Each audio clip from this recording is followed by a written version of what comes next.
where I'm from basically, and then I explained my situation to one of the saint there, and he advised me that okay, our guru is coming into this temple there. You go there, talk with him, and see what you can. He may help because the idea was this is not the olden time in India. So this saint has a have a knowledge from because they meet so many people and they come across so many different kind of people like a very high reputed people or some they have a contact so they can really help you get in touch with someone else who have this knowledge. So when I went there, when I explained that okay, this is what I study, this is what I got and stuff like that, and then I said, okay, I think for you it would be nice to go for a PhD. At that time, I didn't realize actually that why he said this that want me to pursue PhD. And then okay, so that was one thing is that now that okay, I have a I eliminated two options. I have to do PhD. Now the main question comes in where should I do that in India or should I go abroad? If I go abroad, which university should I choose? So in this thing, then I revisited what I studied in my master, and I really liked in my master. So and then when I was revisiting, I realized that I'm more interested into the dynamic of oceans, how the ocean moves, what are the currents system that drives them, how you can model them, how you can predict them, stuff like that. So that was the interesting thing that, and it's more about the mathematical stuff and computers. And I was really into those things. And then I said, okay, so now the step is to look for the university, which university offers this thing. So it's the best place to use Google, first of all. That's the best option. So when you Google it, it's important to Google specific stuff. And then I was looking for the stuff and I realized, okay, most of the people are drawn towards the USA, right? Or European country. Then I thought, okay, what are the best universities are there for field rather than choosing a country? I decided to go for the field, and where those fields are field specific university rather than looking into the bigger university, like for example MIT or Princeton or whatever the university you name it. But don't all the university have a department there? So what I did, I found this University of Tasmania in Australia, and there stands if you Google in oceanography, the institute there right now I am in, it's for top University of Oceanography.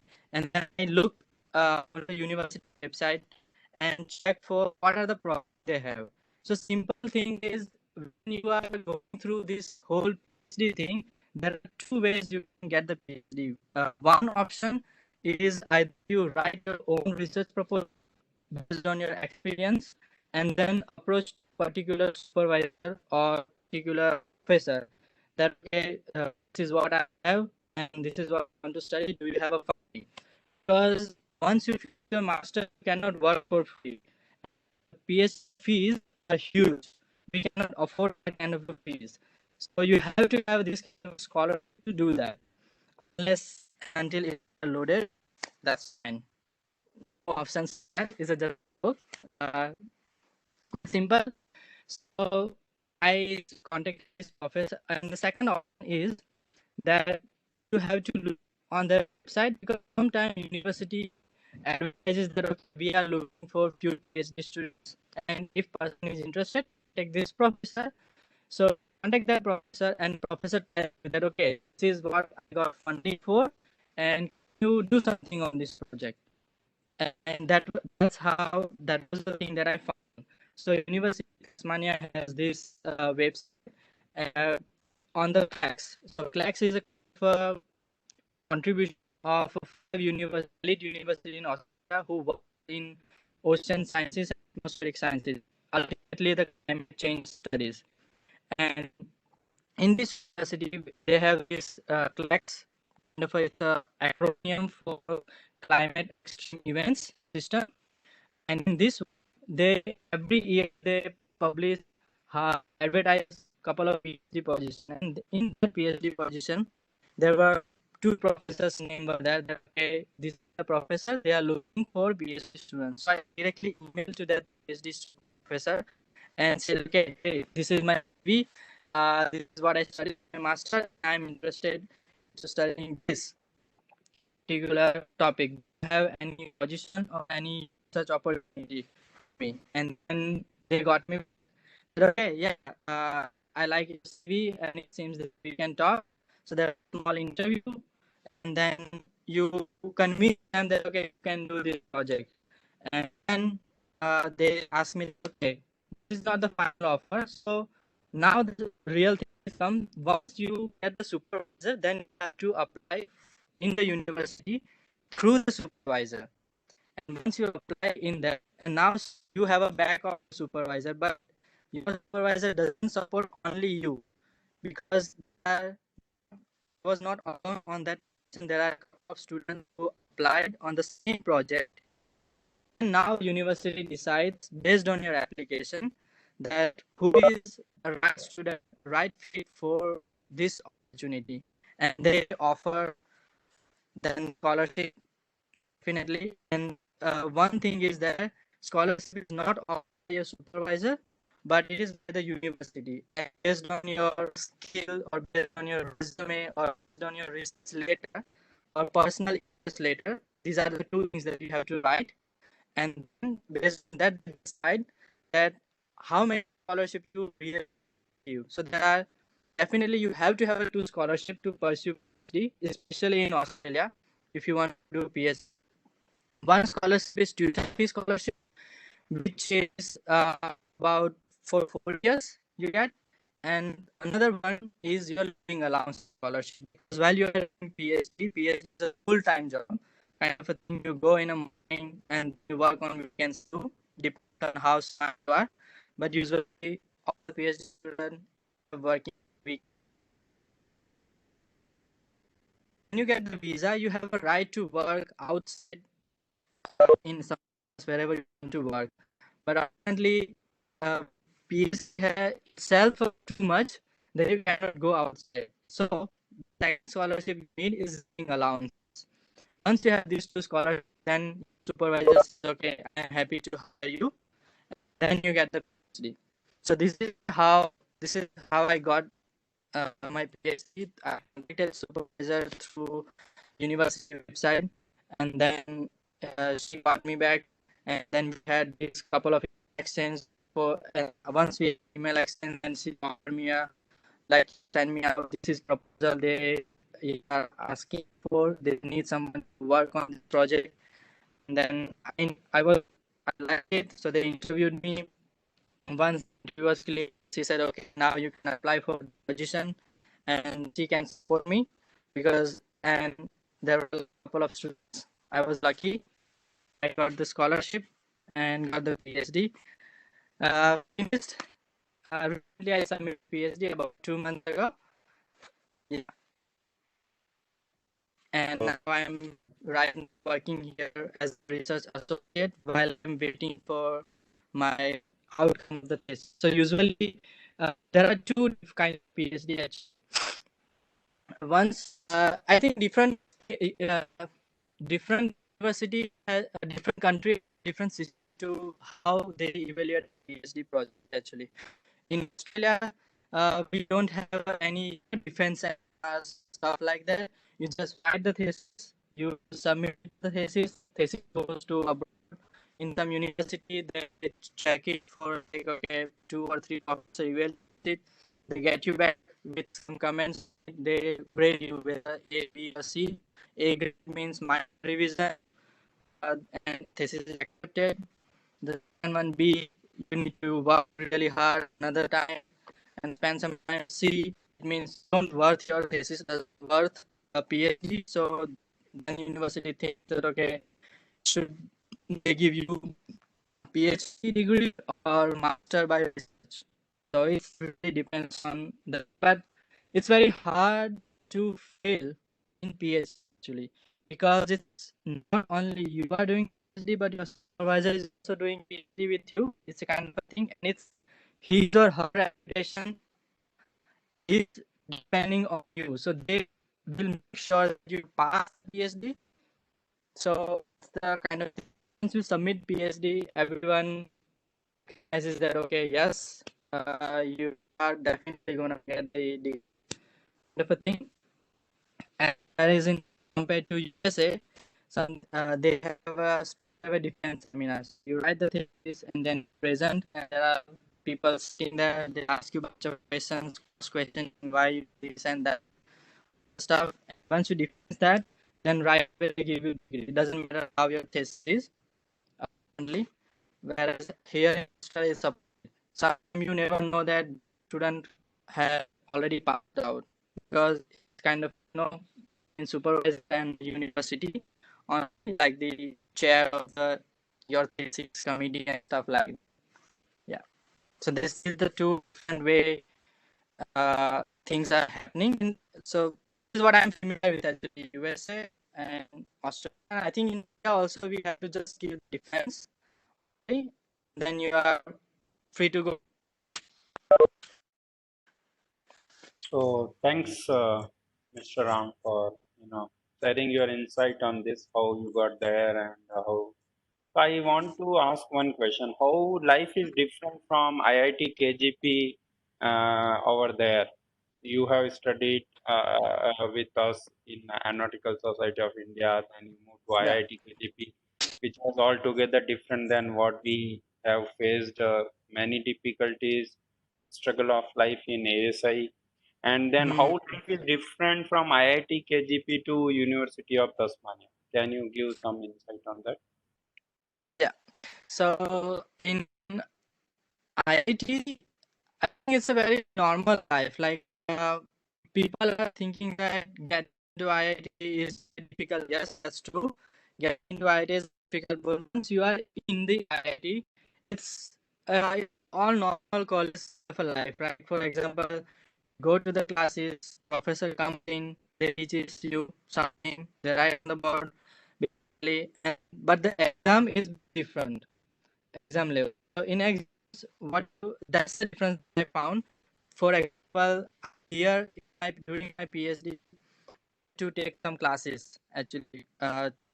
It's like a partial fulfillment of the PhD. So it's not only the thesis that I have to write, but I have to pass out some courses as well. And both things when I clear, then I get the degree only. So the different was that in India we have exams every 6 months or 2 months, and percentage of that is counted into your final exam and get the perfect time of grading, right? But here it was opposite. There was no exam. First of all, what is thing is like professor comes in and it's a kind of like a crash course kind of thing. So morning 9 o'clock classes starts up at midday, it's all theory. So professor teaches you theory, all the things that whatever stuff they want to teach you, and then in the afternoon you go into the lab and do all the theory that you studied in the morning. You do practical on those things in the afternoon. Either it could be on computer, or the laboratory with the instrument, microscope, and stuff like that, depending on the subject. If you are studying biological stuff, then you get the stuff. If you are using, for example, numerical modeling, then you end up in computer lab writing a code, running it, producing output, analyzing them, that kind of a stuff. If there is a field admin kind of a thing, then they take you on a boat and you dump on some instrument, take measurement and stuff like that. And then after end of 1 week of course, then you get big assignment.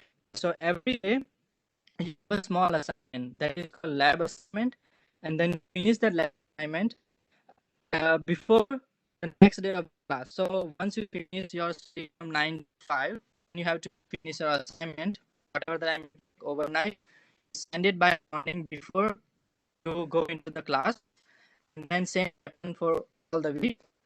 Then at the end of that 1 week of course, you get big assignment. In this big assignment, they have like a research questions basically.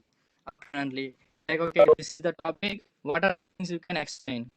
And then you have to look into the research paper, find them, and write the essay of a thing, or do some calculations and stuff like that. So that's what different. that in education system, this is also consistent. Like I have a couple of friends who studied in here in master, and they also have the same kind of thing. So they don't have to give an exam like what we have an exam there. It's all and everything based on assignments. Like assignments are nothing but the writing a research paper or essays, developing theory and stuff like that. It's more kind of out of textbook approach rather than in India. Even in I was in IIT, it was more into the textbook thing, like there are different kind of textbook for studying. Then they ask you questions from the textbook, and basically you have to do those exercises and answer those things. But whereas here it's more about practicality, what you understand, and how you think you can advance it. So that are the two different that I found. Does it make sense? Yeah, yeah, that's very good. That's great insight. Yeah. So, any other thing you want to share about your journey from your part?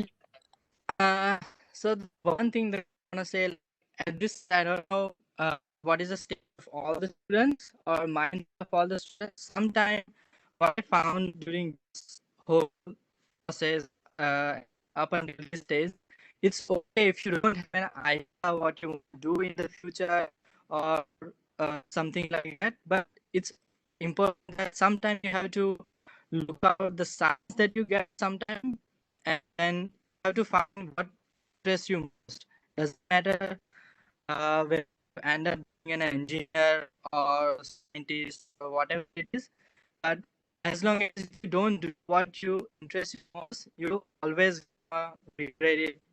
For example, if you really want to work in a, for example, aerospace engineering, let's say, you go in aerospace engineering, you get a job, high paid job, but you have to do the same thing. You have to run the same code every day, same analysis every day.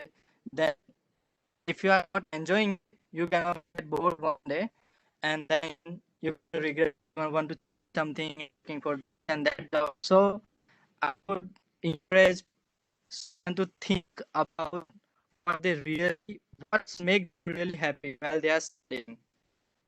Some people like, for me, it was all about coding and how to do the mathematical stuff, how to analyze the data sets.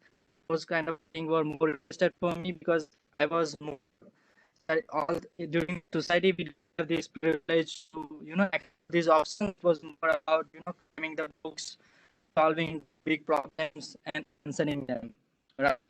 And then when you get into this then you're exposed to different kind of options, like okay, you use mathematical equation, write thing, and then you develop. So it's like a develop knowledge kind of a thing.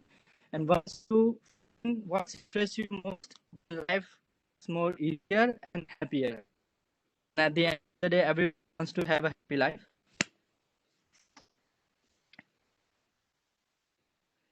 Okay, I got question from Nidesh Singh. It is necessary that after completing business firm, you have to work in that country. No, it's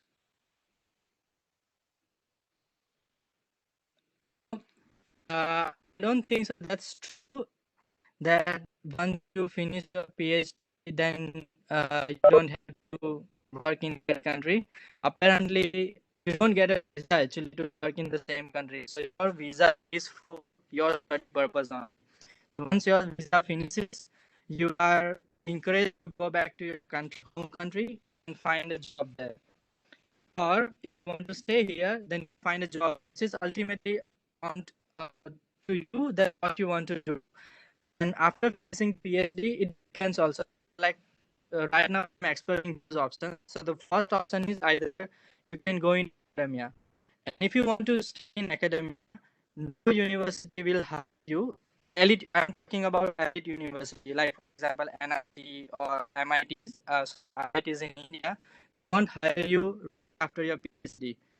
No way. If you have something you can do, that's fine.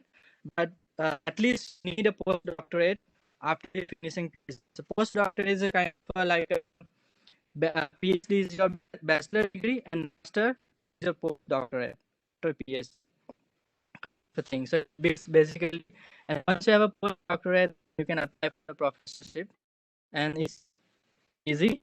Another option is right away you finish PhD, get into some companies, industry. Third option is there are so many other things that you can do after PhD. For example, nowadays the trend is becoming a data scientist. So there are many university, many institute, they are looking for just people to cleanse the data because and then get some insight like a business development kind of a thing, administration work, management kind of stuff. So those things, those options are very wide open once you finish a PhD. So it depends on you end up entering during the PhD.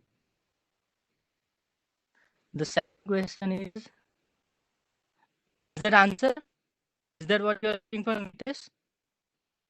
And second question, sir, in defense they allowed us. Defense means their industry, defense industry. You mean Nitesh, or what defense mean?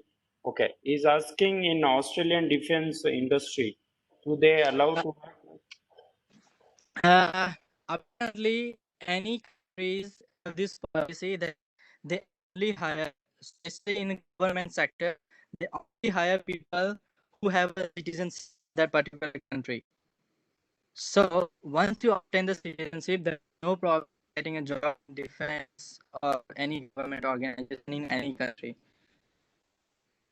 Because that's the kind of like heart of the policy. No Indian government would hire anyone foreigner basically who is an Indian. But if you are Indian, you went abroad, you studied something, and you come back and then you apply for a job in defense in India, definitely they're going to hire you. But if you are in Australia, for example, and you are Indian citizenship, I don't think so. They hire those people. And wherever there is a job advertisement in this country, for example, in Australia, they specifically mention that what's the requirement. In that requirement, they say that okay, we are looking for international people with the visa category, cities, but only this is application is only for Australian resident and permanent residents. These are the things explicitly mentioned, and these things come usually in government sector. If you are in normal sector like industry, I think there is no problem in that.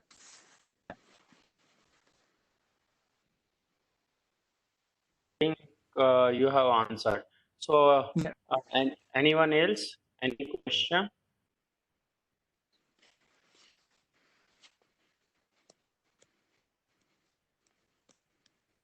Yeah. So, can you tell little bit about your department in IIT KGP, the Department of Earth Science and Atmospheric Studies, right? Yeah. Uh, System time. Yeah.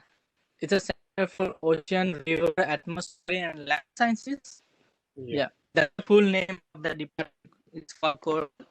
Corel, The yeah. degree that I did is Earth System Science and Technology.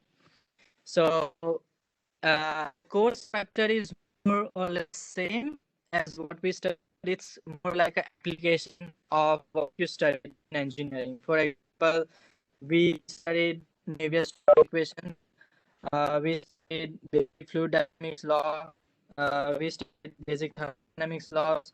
Those are the same thing that you apply, but now you are talking about use those equations to explain how the atmosphere stuff moves and how oceanic stuff works. Right? So it's the same thing. In the department, I think when I was there were like a 6 professor in a 6 different field they were expert in. So one was land scientist.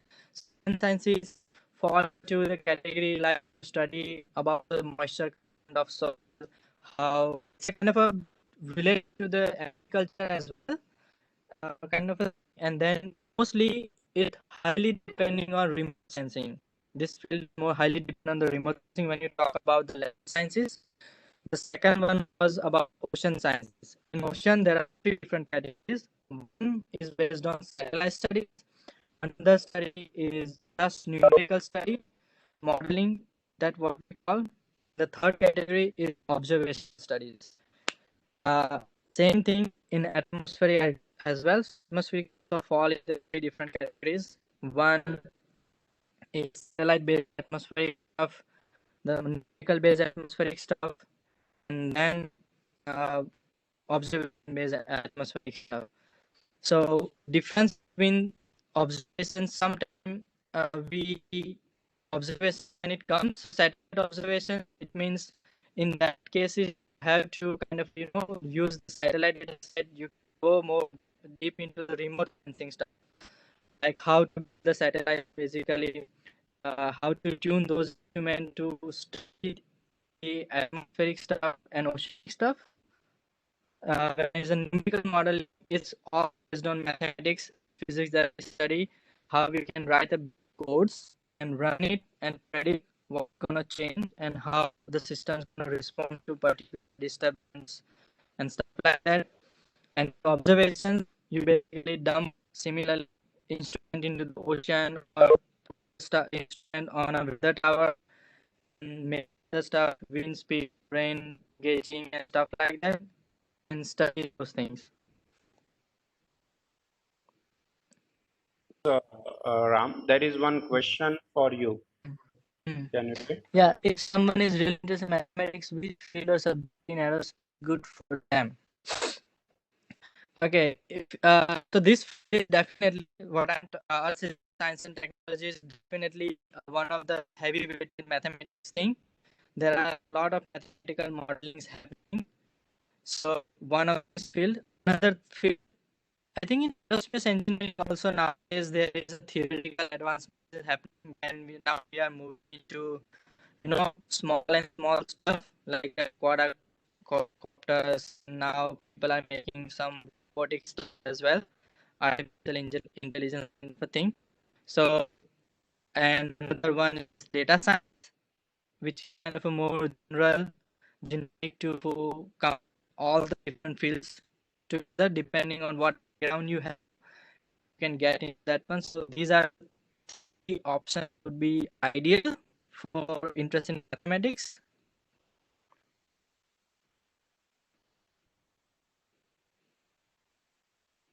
It help?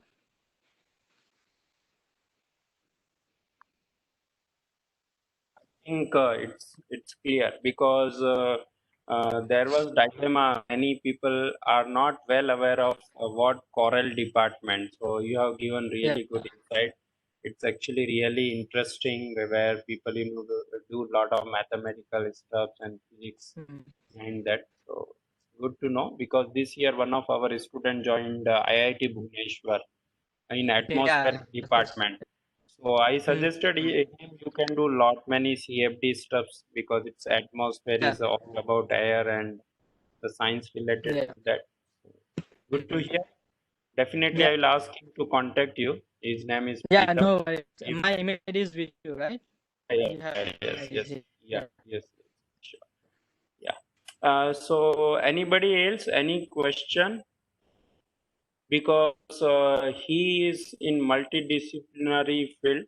He has Yeah. studied aerospace science, then coral science, and now in you know Ocean science. oceanography.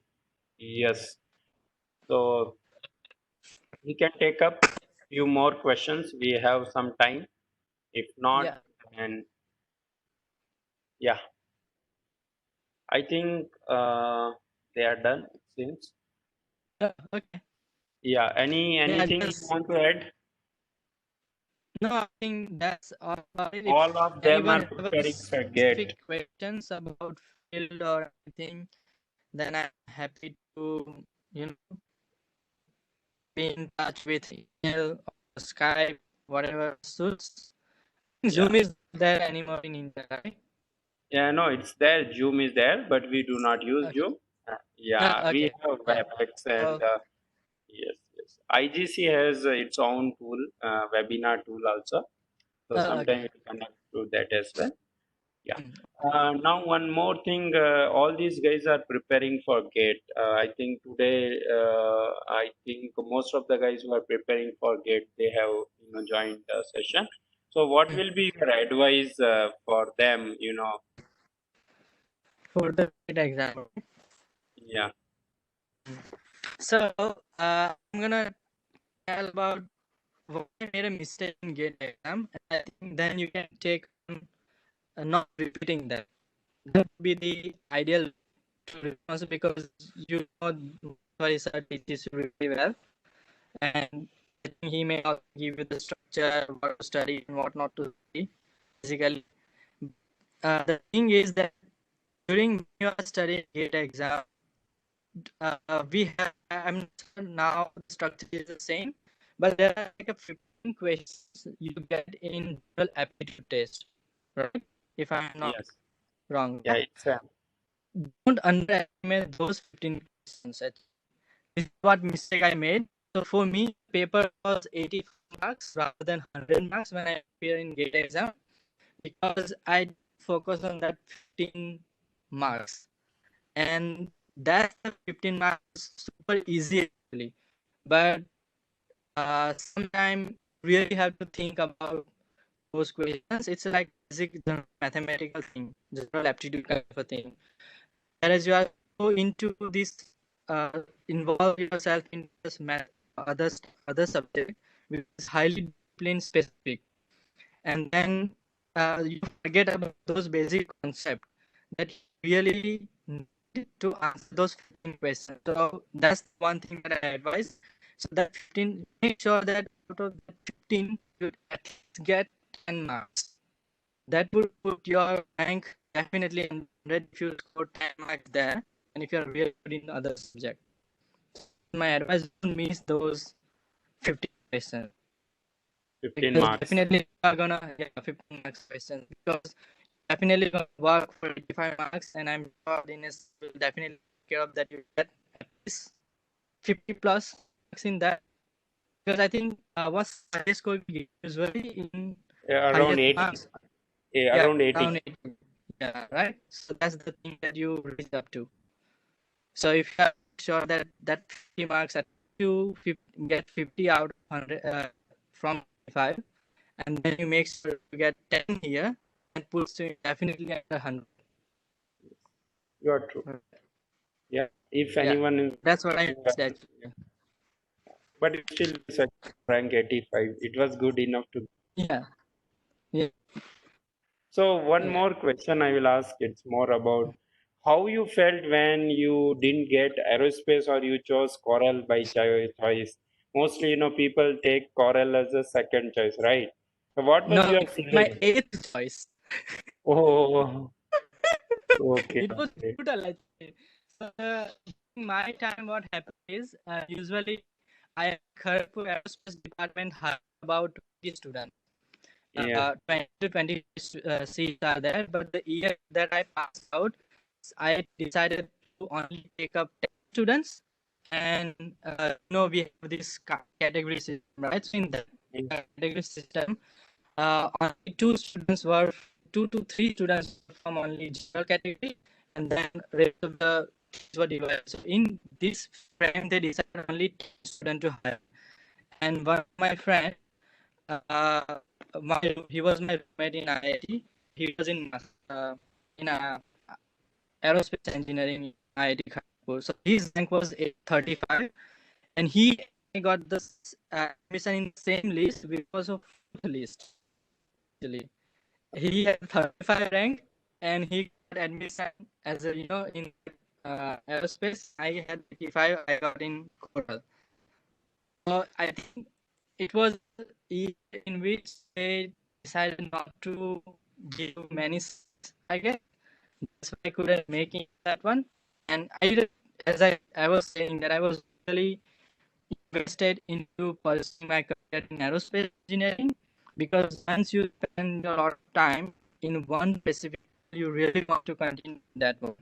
But when you don't get options there, so rather than getting sad or repenting about those things, you need to evaluate what interests you most, whatever you are studying, and then try to go in a multidisciplinary approach. Because nowadays, even if you end up, for example, I'm not sure how the culture in aerospace engineering when you are going for a job, but most of my friends doing job in electrical engineering, they see that okay, they definitely it's not only a simple one disciplinary thing, but now people are moving toward multidisciplinary approaches. For example, even if you are working in aerospace company, you really need to have a good knowledge of software to work on. Sometimes if you are in an R&D department, R&D department, then you need to maybe develop a code to improve that software basically so that you can do analysis much better. Something like that. It's a kind of computer science and engineering, right? So it's kind of a multidisciplinary thing. So think in that aspect, develop a soft skill. Basically, these are the soft skills. Writing a code, doing a presentation, uh, talking in the public, writing good articles. So these are soft skills. So try to work on that, whether you are doing masters or working in a job. Thanks, Ram, for giving all these Nice. insights, and hopefully these students will get good benefit of. Yeah, one guy is asking how is life in Australia in Life in general. Australia in general. Uh, in general, yes, it's nice. It's not something people actually. When I was before I was giving, many people was that there is a lot of racism and stuff like that. But definitely, those are the rumors. You can say it's a really nice country to live in, especially, and it has a kind of a on where you end up in Australia because it's a really big country. Uh, we live in a three different times in a one country. So if you're more in a north of Australia, then you have a same weather as you would have in India. But as you move towards south, then you move go towards the colder region. So where I am right now, it's usually temperature doesn't go above 50, even if it is a summer, or in winter it's usually stay below 10 degrees. So it's always chilly. So that's the difference. And in general, you can get all the basic amenities that you really need. There is like a really good health system, education system, as I already talked about. It's more practical based system. People are really friendly. Even if they don't care about you, they will definitely ask you how are you doing. And if you talk with them, they stay and listen to you. Yeah. So pretty, it's really good actually.